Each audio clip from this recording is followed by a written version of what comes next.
ওদের তুমি নিষেধ করে দাও, আমার ছেলের জন্য কারো মায়া দেখাতে হবে না। এটা হচ্ছে রাক্ষসী মায়া।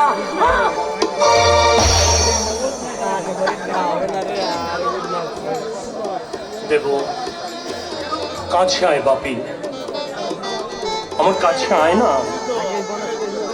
কেন তুই ওর অবাধ্য হচ্ছিস বাপি?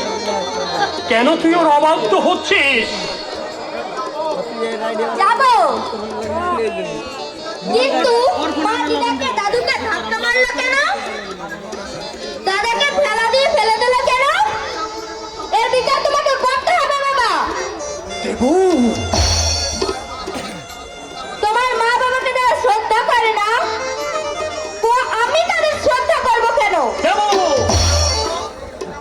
তুমি আমার দামি পোশাক পরেছো, মা দামি শাড়ি পরেছে, দাদু দাদা দামি কাপড় নেই কেন? ভালো লাগে, ফোন ভালো নাই কেন? মা